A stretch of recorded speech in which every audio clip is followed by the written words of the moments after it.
Hello guys, तो कैसे हैं आप लोग और एग्ज़ाम की तैयारी कैसी चल रही है। तो चलिए हम लोग शुरू कर रहे हैं। मतलब ये है हम लोग का सामाजिक विज्ञान का लॉन्ग टाइप क्वेश्चन सब्जेक्टिव। ठीक है, इससे पहले आप लोग का एक ठो और पार्ट 2 के नाम से अपलोड कर दिया गया है, जिसमें 2 और 3 नंबर का जितने भी इंपॉर्टेंट क्वेश्चन है वो अब बताया गया है आंसर सही। ठीक है, तो आइए हम लोग का लॉन्ग टाइप है जो 5 नंबर का आपको एग्जाम हॉल में देखने को मिलेगा, एग्जाम क्वेश्चन में देखने को मिलेगा। ठीक है, तो चलिए हम लोग करते हैं। वेरी इंपॉर्टेंट टाइप का क्वेश्चन है। तो हम लोगों ने सबसे पहला जो इंपॉर्टेंट क्वेश्चन लिया है वो देखिए लिया है, कॉर्न लॉ समाप्त करने के बारे में ब्रिटिश सरकार की फैसले के प्रभावों की व्याख्या करते हुए संक्षिप्त टिप्पणी लिखे। ठीक है, तो कॉर्न लॉ समाप्त करने के बारे में बता रहा है। तो देखिए ये जो था इसमें हम लोगों को समझिए पहले ध्यान से। देखिए 18वीं शताब्दी के अंत में मतलब 19वीं शताब्दी के शुरुआत में ही ब्रिटेन की आबादी तेज़ी से बढ़ने लगी थी। उसकी जो आबादी है वो तेज़ी से बढ़ने लगी थी। इससे देश में भोजन की मांग भी बढ़ने लगी। तो आबादी बढ़ेगा तो भोजन की मांग भी बढ़ने लगी। ठीक है, सरकार ने बड़े भूस्वामियों के दबाव में कानून पास करके मक्के के आयात पर रोक लगा दिया। मतलब जो है सरकार ने बड़े भूस्वामियों के दबाव में आकर कानून पास किया और उसमें जो मक्के के आयात पर रोक लगा दिया। ठीक है, जिस कानून को की सहायता से मक्के के आयात पर रोक लगाई गई उसे ही कॉर्न लॉ कहते हैं। मतलब जिस कानून में जो मक्के की आयात पर रोक लगा दी गई थी उसे ही हम लोग कॉर्न लॉ के नाम से जानते हैं, कॉर्न लॉ कहते हैं। ठीक है, तो देखिए इसके जो है कॉर्न लॉ को समाप्त करने के लिए ब्रिटिश सरकार के फैसले के प्रभाव क्या क्या पढ़े, उसके प्रभाव क्या क्या पड़ा। तो देखिए पहला जो पड़ा, कॉर्न लॉ के निष्कर्ष हो जाने के बाद बहुत कम कीमत पर खाद्य पदार्थ का आयात किया जाने लगा। ठीक है, मतलब जो आयात किए जाने लगा बहुत कम कीमत पर। आयातित खाद्य पदार्थ की लागत ब्रिटेन में पैदा होने वाले खाद्य पदार्थ से कम थी। ठीक है, ये होने लगा। दूसरा जो क्या होने लगा, जो तो ब्रिटिश के वहाँ के किसान थे उनकी हालत बिगड़ने लगी, क्योंकि वे आयातित माल का कीमत व मुकाबला नहीं कर सकते थे। विशाल भूभागों पर खेती बंद हो गई, हजारों लोग बेरोजगार हो गए।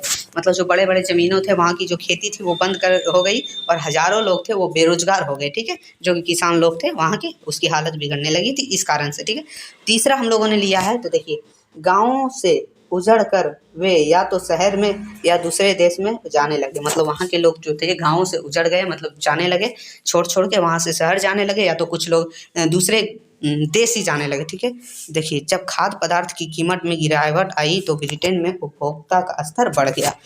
उसके बाद जब खाद्य पदार्थ में कीमत जो गिरावट आई तो जो उपभोग की स्तर बढ़ गई। ठीक है, ये था ब्रिटेन लॉ, मतलब ये कॉर्न लॉ। ठीक है, ये है कॉर्न लॉ। दूसरा हम लोगों ने क्वेश्चन लिया है जो है वीटो का क्या तात्पर्य है। वीटो का क्या तात्पर्य है, उद्योन्तर अंतर्राष्ट्रीय आर्थिक व्यवस्था में ब्रेटन वुड की व्यवस्था भी कहा जाता है। ठीक है, अथवा में यही क्वेश्चन पूछ दे सकता है, ब्रेटन वुड्स से आप क्या समझते हैं, ब्रेटन वुड की के बारे में बताएं। इस तरीक़ा से क्वेश्चन कुछ भी पूछ सकता है। ब्रेटन वुड के बारे में पूछे, ये आपको लिख देना है। ठीक है, तो देखिए इसका जो अर्थ हम लोगों ने लिया, पहला लिया अर्थ, तो इसका क्या है, ब्रेटन वुड संयुक्त राज्य अमेरिका स्थित माउंट वाशिंगटन एक होटल है।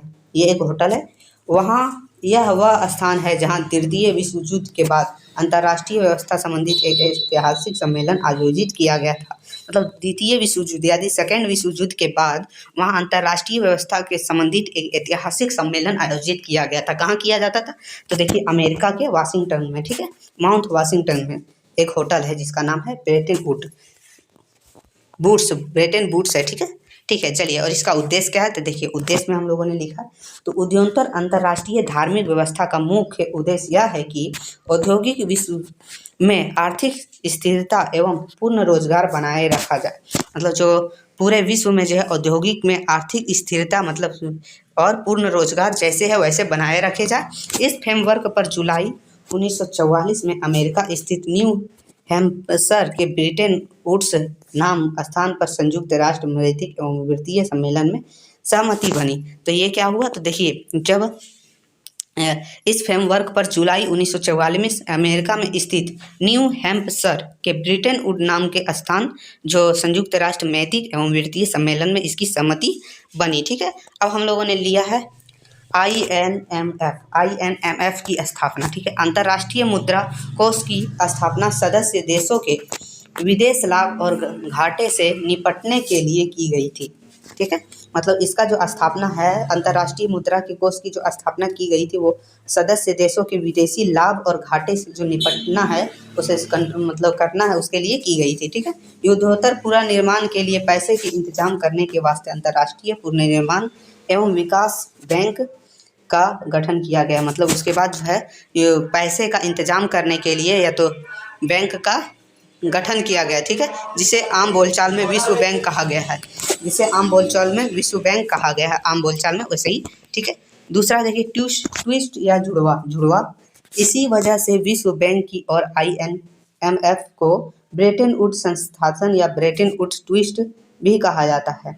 मतलब जुड़वा, ब्रेटन वुड्स को जुड़वा भी कहा जाता है। ये भी क्वेश्चन आए तो उसका आंसर ये लिख दीजिएगा। ठीक है। इसी आधार पर युद्धोत्तर अंतर्राष्ट्रीय आर्थिक व्यवस्था को अक्सर ब्रिटेन वुड व्यवस्था भी कहा जाता है। इसे ब्रिटेन वुड व्यवस्था भी कहा जाता है। चलिए तीसरा हम लोग क्वेश्चन की तरफ आ जाते हैं। तो तीसरा क्वेश्चन है, ये सब जो जितने भी क्वेश्चन है ना उनका जो PDF है आपको हमारे टेलीग्राम चैनल पर अवेलेबल मिल जाएगा। तो आप वहाँ जाइए, बिल्कुल फ्री में वहाँ से जाके डाउनलोड कर सकते हैं। ठीक है। तो चलिए तीसरा क्वेश्चन हम लोग का बोल रहा है, पहले विश्व युद्ध के समय भारत का औद्योगिक उत्पादन क्यों बढ़ा? पहले विश्व युद्ध, पहले वार के सामने, फर्स्ट वर्ल्ड वार के सामने उसका जो उत्पादक है क्यों बढ़ा? तो देखिए उसका निम्न कारण है। क्या क्या कारण है? तो पहला हम लोगों ने कारण ले लिया है। देखिए प्रथम विश्व युद्ध में ब्रिटेन ऐसे उलझ गया कि उसका ध्यान अपने बचाव में लगा था। मतलब ब्रिटेन का ध्यान अपने बचाव में लगा था, अपने आप को बचाने में। वह भारत में अपने माल का निर्यात ना कर सका, जिसके कारण भारत में अपने माल का निर्यात ना कर सका,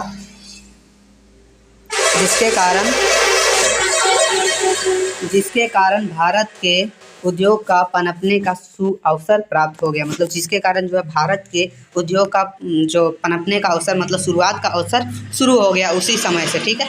तो दूसरा जो है, दूसरा हम लोगों ने लिया, इंग्लैंड के सब कारखाने निर्यात की विभिन्न चीज़ें बनाए जाए की बजाय सैनिक सामग्री बनाने में लग गई, इसलिए भारतीय उद्योगों को रातों रात एक विशाल देशी बाजार मिल गया। मतलब जो इंग्लैंड के सब जितने भी कारखाने थे वो युद्ध के दौरान सैनिकों की सामग्री, मतलब जो भी है युद्ध की सामग्री बनाना शुरू कर दी थी।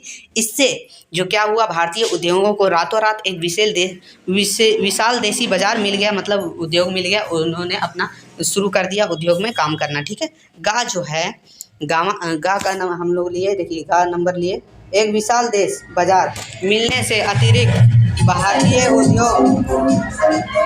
उद्योग को जब सरकार सामग्री बनाने में लग गई थी, तो देखिए जब एक विशाल देश बाजार बनाने में भारतीय उद्योग, जब सरकार सामग्री बनाने में लगी थी, तब भारतीयों ने क्या किया, सरकार द्वारा अभी अनेक चीज़ जैसे फौजी के लिए वर्दी, बूट आदि बनाने के लिए, टेंट बनाने, घोड़े के लिए अनेक प्रकार का सामान बनाने आदि के उधर में मिल गए और उनमें जान न आई। मतलब जो है ना, उन्हें क्या किया, युद्ध के दौरान भारतीय उद्योगों में फौज की वर्दी, बूट आदि बनाने के लिए वहाँ अवसर मिला उन्हें। तो जैसे जैसे युद्ध आगे बढ़ता गया, भारतीय उद्योग भी प्रगति करते गया। ठीक है। तो देखिए घा हम लोगों ने लिया है, पुराने कारखानों के साथ साथ बहुत सारे नए कारखाने खुले, जिसमें उद्योगपतियों को ही नहीं वरन मजदूर एवं कारीगरों को भी चांदी हो गई, मतलब फ़ायदा हो गई। ठीक है। उनके वेतन बढ़ गई, जिससे उनकी काया पलट गई, मतलब अच्छी, मतलब शुरुआत हो गई। ठीक है। तो प्रथम विश्व युद्ध में ब्रिटिश सरकार को फंसा देखकर भारतीय नेताओं ने स्वदेशी पर अपना बल देना शुरू कर दिया। तो भारतीय उद्योग के लिए सोने पर सुहागा वाली बात हो गई। मतलब भारतीय उद्योग ने मौका देखकर जो है, जो स्वदेशी को अपनाने को कहा और विदेशी को, मतलब विदेशी वस्तुओं को बहिष्कार करने का ऊपर बल दे दिया। ठीक है। इस प्रकार प्रत्यक्ष और अप्रत्यक्ष रूप में प्रथम विश्व युद्ध भारतीय उद्योगों के लिए वरदान सिद्ध हुआ। ठीक है। ये हम लोग का हो गया तीसरा क्वेश्चन कंप्लीट। अब चलते चौथा क्वेश्चन हम लोग का बोल रहा है, देखिए गेहूं की खेती के लिए उपयुक्त भौगोलिक परिस्थितियों का वर्णन करें। या तो अथवा में यही क्वेश्चन आपको पूछ दे कि अथवा लिख दीजिएगा। उसके बाद क्वेश्चन रहेगा लिखा हुआ कि भारत की एक खाद्य पदार्थ का नाम बताए और जहां यह पैदा की जाती उन क्षेत्रों का नाम बताए। मतलब दोनों क्वेश्चन का जो आंसर है वो यही होगा, बस क्वेश्चन थोड़ा अलग है। अब देख लीजिए। तो देखिए इसमें भी तो हम लोग गेहूं का ऊपर लिख रहे हैं। तो देखिए गेहूं जो है, गेहूं की पैदावार तथा उनकी उपज के लिए आवश्यक भौगोलिक दशाएं निम्नलिखित है। उसके बाद हम लोग पॉइंट बाय पॉइंट देके लिख देंगे। तो पहला है तापमान दिए, तापमान कितनी ज़रूरत पड़ती, कितनी क्या ज़रूरत पड़ती, सब लिख देंगे। तो तापमान लिखें। तो देखिए गेहूँ मूलतः शीतोष्ण कटिबंधीय जलवायु का पौधा है। कैसा है? शीतोष्ण कटिबंधीय जलवायु का पौधा है। ये साधारणतः ठंडी जलवायु में होता है। ठंडी जलवायु में ये जो है गेहूँ वो होता है। इसके उगते समय औसतन 100 सेंटीमीटर मतलब 100 सेंटीग्रेड तथा पकते समय 200 सेंटीग्रेड तापमान की आवश्यकता होती है। मतलब इसके जो है ना, जो उगते समय कितना 100 सेंटीग्रेड की ज़रूरत पड़ती है और पकते समय 200 सेंटीग्रेड तापमान की ज़रूरत पड़ती है। ठीक है, चलिए दूसरा जो वर्षा, इसमें कितनी वर्षा जरूरी पड़ती है? तो देखिए वर्षा जो है, गेहूं के पौधे को अधिक नमी की आवश्यकता नहीं होती। इसके लिए साधारणतः वर्षा 50 से 75 सेंटीमीटर वार्षिक वर्षा की ज़रूरत होती है। मतलब इसमें ज़्यादा वर्षा की ज़रूरत नहीं होती। साधारणतः इसमें 50 से 75 की सेंटीमीटर वार्षिक वर्षा की ही जरूरी होती है। ठीक है, अब चलते हैं मिट्टी। हम लोगों ने ले लिया मिट्टी। मिट्टी क्या है? तो देखिए गेहूं की उपज के लिए बहुत ही उबदा और उपजाऊ मिट्टी की ज़रूरत होती है। मतलब उपजाऊ मिट्टी की ज़रूरत होती है। ठीक है, बहुत ही ज़्यादा। ठीक है, इसके लिए बालुई दामद मिट्टी सर्वोत्तम मानी जाती है। मतलब इसके लिए जो है बालुई और दोमट मिट्टी जो है वो सर्वोत्तम मानी जाती, अच्छी मानी जाती है। ठीक है, चलिए चौथा हम लोगों ने पॉइंट ले लिया समतल भूमि। देखिए इसके खेती के लिए समतल या कार्मिक उतार चढ़ाव वाले मैदानी भाग अधिक अनुकूल होते हैं, क्योंकि इसके खेती में मशीनों का व्यापक प्रयोग होने लगा है। मतलब जो है ना, इसके लिए समतल भूमि या कार्मिक उतार चढ़ाव वाले, थोड़े मोड़े उतार चढ़ाव वाले जो मैदान हैं वैसे जगह इसके लिए बहुत ही अच्छा माने जाते हैं, क्योंकि आजकल जो खेती के लिए मशीनों का ज़्यादा प्रयोग होने लगा है। ठीक है, चलिए पांचवा हम लोगों ने पॉइंट लिया श्रमिक यानी मजदूर। तो देखिए इसकी खेती के लिए श्रमिक पर्याप्त होना चाहिए। मतलब मेहनत ज़्यादा, श्रमिक मतलब मजदूर नहीं होता। ठीक है, मेहनत ज़्यादा होना चाहिए, मतलब पर्याप्त होना चाहिए। ठीक है, परंतु इस खेती में मशीनों का प्रयोग भी किया जाता है। मतलब अब जो है इसके उपजाऊ के लिए मशीनों का भी उपयोग किया जाता है। दूसरा छठा हम लोगों ने पॉइंट ले लिया उत्पादन क्षेत्र। ठीक है, तो देखिए भारत में गेहूं की पैदावार उत्तर प्रदेश, पंजाब, हरियाणा, मध्य प्रदेश, आंध्र प्रदेश आदि राज्यों में की जाती है। मतलब ये सब जो है मुख्य राज्य है, और भी कई राज्यों में की जाती। तो इस तरीके से आपको लिख देना है। अब देखिए पांचवा क्वेश्चन हम लोगों ने लिया है, तो वो लिया है भारत में लौह अयस्क के वितरण का वर्णन करें। देखिए ये सब जितने भी क्वेश्चन मैंने लिया है सब इंपॉर्टेंट क्वेश्चन है, ज़्यादा से ज़्यादा ध्यान दीजिएगा। तो देखिए इसमें जो है आपको लिखना है, देखिए तो भारत में लौह अयस्क का वितरण का वर्णन करें। ये क्वेश्चन डबल लिखा गया है। ठीक है, कोई बात नहीं, आप ध्यान मत दीजिए। देखिए उत्तर है हम लोग का, भारत में संसार का लगभग 20% लौह अयस्क भंडार है। मतलब पूरे संसार में जो भारत में है 20% जो लौह अयस्क है वो भारत में पाया जाता है। तो देखिए भारत में कहाँ कहाँ पाया जाता है? तो देखिए छत्तीसगढ़, झारखंड, उड़ीसा, गोवा, कर्नाटका राज्यों में होता है।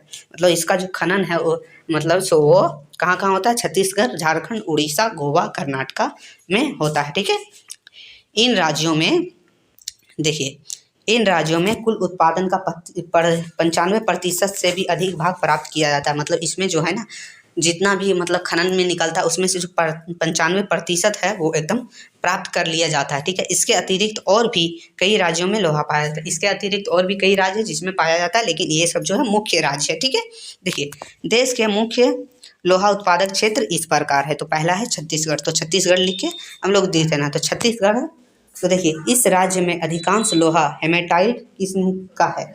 किस किस्म का है? तो छत्तीसगढ़ में जो लोहा पाया जाता है वो हेमेटाइट किस्म का है। यहाँ के दुर्ग, बस्तर, दांतेवाड़ा जिले में लोहा उत्पादन किया जाता है। यहाँ के देखिए दुर्ग, बस्तर, दांतेवाड़ा जिले में जो है लोहा का उत्पादन किया जाता है। बस्तर जिले में बेलाडीला, रावघाट प्रमुख लोहा क्षेत्र है। मतलब बस्तर जिला का जो है उसमें जो बेलाडीला है और रावाघाट है वो क्षेत्र जो है वो लोहा के लिए प्रमुख माना जाता है। अब देखिए हम लोगों ने लिया झारखंड, तो झारखंड में कहाँ कहाँ पाया जाता है वही लिखना है। तो देखिए यहाँ के पश्चिमी और पूर्वी सिंहभूम जिले में लौह अयस्क निकाला जाता है। कहाँ कहाँ? पश्चिमी और पूर्वी सिंहभूम में लौह अयस्क निकाला जाता है।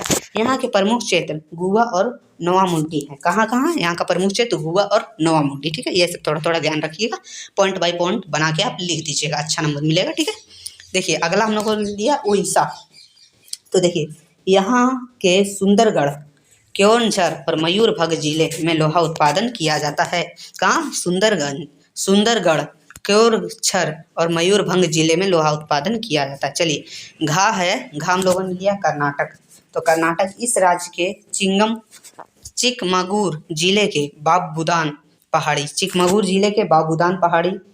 कुद्रेमुख और कालाहाड़ी क्षेत्र प्रमुख है। मतलब कहाँ कहाँ? चिंगमुगा जिला है, उसमें कौन कौन सा क्षेत्र है? तो बाबा बुदन पहाड़ी, कुद्रेमुख और कालाहाड़ी क्षेत्र इसमें प्रमुख माना जाता है। बेलरी, चित्रदुर्ग, सिमोगा और तुमूर जिले में भी लोहा प्राप्त किया जाता है। कर्नाटक के ये सब जिलों में जो है लोहा प्राप्त किया जाता है। हम लोगों ने लास्ट ले लिया है गोवा, ठीक है। गोवा के उत्तरी भाग में लोहा मिलता है। गोवा के उत्तरी भाग जो है उसमें लोहा पाए जाते हैं। तो चलिए, ये हो गया 5वां क्वेश्चन हम लोग का कंप्लीट हो गया। 6ठा क्वेश्चन लिखे हम लोग कोयले का वितरण, वो था लोहा का, कोयले का। ये सब जो क्वेश्चन है ना बहुत ही इंपॉर्टेंट है, ज़्यादा। तो देखिए इसका जो हम लोगों ने आंसर लिखा है, तो देखिए लिखे, तो भारत में कोयले का लगभग 21,400 करोड़ टन भंडार है। कितना है? 21,400 करोड़ टन भंडार है। आजकल भारत में प्रतिवर्ष 33 करोड़ टन कोयला निकाला जाता है। कितना प्रतिवर्ष निकाला जाता है? 33 करोड़ टन कोयला निकाला जाता है, ठीक है। कोयले के अधिकांश क्षेत्र प्रायद्वीपीय पठार के उत्तरी पूर्व भाग में पाया जाता है। कहाँ? उत्तर पूर्वी भाग में पाया जाता है, जो प्रायद्वीपीय पठार है वहाँ, ठीक है। कुल उत्पादन का 2/3 कोयला, मतलब जितने भी उत्पादन होते हैं उसके 2/3 कोयला झारखंड, मध्य प्रदेश, छत्तीसगढ़ और उड़ीसा में निकाला जाता है। पूरे उत्पादन का 2/3, ठीक है, झारखंड, मध्य प्रदेश, छत्तीसगढ़ और उड़ीसा में निकाला जाता है। शेष 1/3 जो बच गया है वो कहाँ कहाँ निकाला जाता है? आंध्र प्रदेश, पश्चिम बंगाल, महाराष्ट्र और उत्तर प्रदेश में प्राप्त होता है, ठीक है। अब इसमें जो देखिए, तो देखिए देश में प्रमुख कोयला उत्पादक क्षेत्र इस प्रकार है। किस प्रकार है? पहला हम लोगों ने लिया झारखंड, तो झारखंड में देखिए प्रमुख खनन क्षेत्र बोकारो, झरिया, गिरिडीह, रामगढ़, यहाँ हम लोग को कोयला प्राप्त होता है, ठीक है। मध्य प्रदेश दूसरा ले लिया। मध्य प्रदेश प्रमुख क्षेत्र है उमरिया और सोहागपुर। कहाँ? उमरिया और सोहागपुर, कहाँ का? मध्य प्रदेश का, ठीक है। ये सब ध्यान रखिएगा। गा को लिया हम लोगों ने छत्तीसगढ़। तो प्रमुख कोयला क्षेत्र कोरबा और अंबिकापुर और कोरबा, ठीक है, ये हम लोग का छत्तीसगढ़। चलिए अगला है उड़ीसा, हम लोगों ने लास्ट लिया। उड़ीसा में भी कोयला पाया जाता है। तो उड़ीसा में कहाँ पाया जाता है? तो देखिए संबलपुर और सुंदरगढ़ जिले में। कहाँ पाया जाता है? संबलपुर और सुंदरगढ़ जिले में। ये हम लोग का 6ठा क्वेश्चन भी पूरा हो गया। अब 7वां क्वेश्चन की ओर चलते हैं। 7वां क्वेश्चन बोल रहा है, तो देखिए बोल रहा है क्या? भारत को हम एक प्रत्यक्ष लोकतंत्र क्यों कह सकते हैं? भारत को एक प्रत्यक्ष लोकतंत्र क्यों कहते हैं? क्यों कह सकते हैं भारत एक प्रत्यक्ष लोकतंत्र है? कैसे? ये सब क्वेश्चन है, सबका आंसर एक ही है, ठीक है। चलिए तो देख लेते हैं। तो देखिए इसका आंसर में आपको लिखना है, प्रत्यक्ष लोकतंत्र वही चल सकता है जहाँ थोड़ा क्षेत्रफल और कम संख्या। प्रत्यक्ष लोकतंत्र कहाँ चल सकता है? जहाँ थोड़ा क्षेत्रफल हो और कम जनसंख्या हो। लेकिन भारत में जो है विशाल देश है जिसमें बहुत बड़ी संख्या है, ठीक है। पूरे देश के लोग किसी एक स्थान पर बैठकर कानून नहीं बना सकते या फैसला नहीं ले सकते। ये है पूरे देश के लोग, ठीक है। तो देखिए कहीं भी एक जगह पर बैठ के, है ना, जो ये पूरा देश है, कहीं पर एक जगह बैठ के कोई कानून नहीं बना सकता है, ठीक है, और फैसले नहीं ले सकता है ये भारत, ठीक है। बहुत बड़ा देश है ना, एक जगह बैठकर पूरा देशवासी बैठ सकता है क्या और फैसला ले सकता है, कानून बना सकता है? ऐसा तो नहीं होता है, ठीक है। तो देखिए इन दिनों वोटरों की संख्या बहुत अधिक हो गई। कहाँ? भारत में इन दिनों वोट देने वालों की संख्या बहुत अधिक हो गई। लोगों की आवश्यकताएं और समस्याएं भी बढ़ गई। लोगों की ज़रूरतें, आवश्यकताएं और समस्याएं भी बढ़ गई। साथ ही साथ सरकारी मशीनरी भी जटिल हो गई है, ठीक है। ऐसी स्थिति में भारत को अप्रत्यक्ष लोकतंत्र को अपनाना ही हितकर होगा, ठीक है। मतलब अपनाना ही मतलब अच्छा होगा, फायदा होगा। लोग अपने प्रतिनिधि को चुनते हैं जो कानून बनाते हैं और फैसला लेते हैं। यहाँ भारत में लोग अपना प्रतिनिधि चुनते हैं, ठीक है, वो अपने खुद से नहीं बना, जो कानून बनाते हैं और फैसला लेते हैं। इसलिए भारत को अप्रत्यक्ष लोकतंत्रात्मक देश कहा गया है, ठीक है। चलिए 8वां जो हम लोग क्वेश्चन लिए हैं वो है, वैश्वीकरण का प्रभाव एक समान नहीं है। इस कथन को अपने शब्दों में व्याख्या कीजिए। वैश्वीकरण का जो प्रभाव है एक समान नहीं है, अपने शब्दों में व्याख्या कीजिए। तो देखिए हम लोग करते हैं। चलिए तो देखिए, उपभोक्ताओं, उत्पादकों और श्रमिकों पर वैश्वीकरण का प्रभाव समान नहीं है। इसके कुछ प्रभाव धनात्मक हैं तो कुछ ऋणात्मक है, मतलब कुछ अच्छा है तो कुछ खराब है। तो चलिए क्या है, तो धनात्मक प्रभाव में हम लोगों ने लिया है धनात्मक प्रभाव। देखिए इसका है जो पहला का लिया है, शहरी क्षेत्रों में उपभोक्ताओं पर इसका प्रभाव लाभप्रद होता है। मतलब शहरी क्षेत्रों में जो इसका प्रभाव होता है वो लाभ होता है, फायदेमंद होता है, ठीक है। दूसरा है, कुशल एवं प्रशिक्षित श्रमिकों पर इसका प्रभाव धनात्मक होता है। मतलब जो पढ़े लिखे हैं और कुशल है उसके अच्छे होता है, ठीक है। तो हम लोग अब तीसरा जो लेते हैं, तीसरा है जो गा, वो है बहुराष्ट्रीय कंपनियों को कच्चे माल की आपूर्ति करने के स्थानीय कंपनी समृद्ध होती है। मतलब बहुराष्ट्रीय कंपनी को कच्चे माल की पूर्ति करने के लिए जो है स्थानीय कंपनी वो मदद करती है, समृद्धि करती है। ठीक है, ये है। और जो देखिए जो घा हम लोग का है, घा है सूचना प्रौद्योगिकी, डाटा एंट्री, लेखांक, प्रशासनिक कार्य एवं इंजीनियरिंग सेवाएं इससे लाभान्वित होती है। मतलब जो प्रौद्योगिकी, डाटा एंट्री, लेखांक, प्रशासनिक जो काम, ये सब जो है वो इससे लाभ होती है, उसमें इससे लाभ होती है। लेकिन ऋणात्मक कुछ प्रभाव है जो हम लोग देखेंगे। देखिए ऋणात्मक प्रभाव है, पहला जो है का देखिए छोटे विनिर्माताओं पर इसका प्रतिकूल प्रभाव पड़ता है, मतलब उल्टा प्रभाव पड़ता है छोटे विनिर्माताओं मतलब छोटे काम करने वालों पर। ठीक है, तो देखिए दूसरा है खा हम लोगों ने लिया है, कई छोटी इकाइयां बंद हो गई जिससे वहां काम करने वाले बहुत से श्रमिक बेरोजगार हो गए। मतलब बहुत सारे छोटी इकाइयां हैं, उद्योग है जो बंद हो गई, जिसके कारण वहाँ काम करने वाले जो श्रमिक है, मजदूर है, वो बेरोजगार हो गए। गा हम लोगों ने लिया, देखिए गा में क्या लिया, तो छोटे एवं कुटीर उद्योग धंधे पर प्रतिकूल प्रभाव पड़ने के कारण ग्रामीण अर्थव्यवस्था बुरी तरह से प्रभावित हो गई। मतलब छोटे और कुटीर उद्योग मतलब छोटे उद्योग में धंधे पर प्रतिकूल प्रभाव पड़ा, उल्टा प्रभाव पड़ा घाटे में, जिससे जो है ग्रामीण अर्थव्यवस्था बुरी तरह से बर्बाद हो गई, प्रभावित हो गई। ठीक है, चलिए अब 9वां क्वेश्चन हम लोगों ने लिया है, 9वां क्वेश्चन की तरफ चलते हैं। 9वां क्वेश्चन है वस्तु विनिमय की कठिनाइयों की व्याख्या कीजिए। मतलब वस्तु विनिमय से क्या क्या परेशानियां होती है, क्या क्या कठिनाइयां होती है। तो देखिए उसकी कठिनाइयां और दोष निम्नलिखित है, निम्नांकित है। ठीक है, तो देखिए पहला जो हम लोग का हो जा रहा है वो है का हम लोगों ने लिया, ऐसा विनिमय जिसमें भुगतान भविष्य में किया जाना होता है वस्तु विनिमय प्रणाली के गंभीर दोष की व्यक्ति करता है। भविष्य में दी जाने वाली वस्तु के मूल्यांकन में उतार चढ़ाव का जोखिम बना रहता है, जिससे किसी एक पक्ष को हानि की संभावना बनती है। मतलब जैसे देखिए भविष्य में जो होता है वस्तु विनिमय का भुगतान वो गंभीर होता है, गंभीर दोष की होता है। कैसे, देखिए आप तो जो वस्तु दीजिएगा दूसरे को, उससे जो वस्तु लीजिएगा, क्या पता आप जो वस्तु दिए उसका जो है कीमत है या तो फिर मूल्य है, उसका वैल्यू है बढ़ गया, और आपको जो वस्तु दिया उसका घट गया, इससे आपको नुकसान होता है, जोखिम होता है। ठीक है, ये है पहला। दूसरा खा है हम लोग का, खा में हम लोग लिए वस्तु तथा सेवाएं के मूल्यांकन में इकाई अभाव, अर्थात अति एक व्यक्ति को 5 मीटर कपड़े के बदल आवश्यकता है तथा उसे अपने पास के गेहूं के बदलना चाहता है, तभी प्रति मीटर कपड़े के लिए उसे कितना गेहूं देना होगा निश्चित नहीं पता है। मतलब जैसे क्या होता है कि इसमें बोल रहा है कि सेवा और मूल्यांकन की अभाव, यानी यदि एक व्यक्ति को अगर 5 मीटर कपड़ा देना है, ठीक है, और उसके बदले हमको गेहूं लेना है, तो कितना गेहूं लेंगे उसके बदले ये पता नहीं है, निश्चित नहीं है। यही सब परेशानियों का सामना करना पड़ता है। गाँव में हम लोगों ने ले लिया, देखिए गा जो है उसमें हम लोगों ने कुछ इस तरीक़े से ले लिया। देखिए जो वस्तु विनिमय प्रणाली है द्विपक्षीय संयोग पर आधारित प्रक्रिया है। ठीक है, अर्थात एक व्यक्ति किसी ऐसे व्यक्ति की तलाश में रहता है जो वही चीज़ बेचना चाहता है जिसे पहला व्यक्ति खरीदना चाहता है, या विनिमय को अधिक जटिल व समय लगने में बना देती है। मतलब जैसे आप उसी व्यक्ति को खोजिएगा, इसमें जो आपको अगर मान लीजिए गेहूं की ज़रूरत है तो आप गेहूं जो देना चाह रहा है उसी को खोजना पड़ेगा, और गेहूं के बदले जो आप अगर कपड़ा देना चाहते हैं तो जो गेहूं के बदले कपड़ा लेना चाहता है वैसे आदमी को की तलाश करना पड़ेगा आपको। तो इसमें आपको बहुत सारे समय लग जाती है और बहुत सारी परेशानियां भी होती है। ठीक है, तो घा हम लोगों ने लिया है वस्तु विनिमय प्रणाली में मूल्य या धन संचय का कोई स्थान नहीं है। मतलब यहाँ कोई धन या मूल्य का कोई संचय नहीं है। इस व्यवस्था में सिर्फ वस्तुओं का भंडारण किया जाता है। मतलब यहाँ सिर्फ वस्तुओं का भंडारण किया जाता है, एक दूसरे को लेना देना की, उससे वस्तुओं की खराब होने की संभावना बनी रहती है। इससे जो है वस्तुओं की खराब होने की भी संभावना बनी रहती है। अगर आप लेके भंडारण कर दिए तो वस्तुओं की मतलब खराब होने की संभावना तो है ही। चलिए अब हम लोग चलते हैं 10वां क्वेश्चन की तरफ। तो देखिए 10वां क्वेश्चन बोल रहा है एक अच्छे लोकतंत्र की मुख्य विशेषताएं लिखिए। ठीक है, तो देखिए ये है एक अच्छे लोकतंत्र की मुख्य विशेषताएं क्या है। तो देखिए लोकतंत्र एक ऐसी शासन पद्धति है जहां शक्ति का स्रोत जनता है। शक्ति का स्रोत जनता, मतलब जो शक्ति चलाती है वो जनता चलाती है। ठीक है, सरकार जनता के प्रतिनिधियों द्वारा बनाई जाती है, वह जनता की भलाई के लिए काम करती है। मतलब यहाँ जो सरकार बनाया जाता है लोकतंत्र में, वहाँ जो है जनता के द्वारा प्रतिनिधि को चुना जाता है, और वो जो प्रतिनिधि होता है वो जनता के भलाई के लिए काम करती है। ठीक है, एक अच्छे लोकतंत्र की मुख्य विशेषता निम्नांकित है। देखिए क्या क्या है। तो देखिए पहला है कि काम में हम लोगों ने लोगों द्वारा चुने गए सदस्य ही देश का शासन की बागडोर संभालते हैं और सारे प्रमुख फैसले वे स्वयं करते हैं।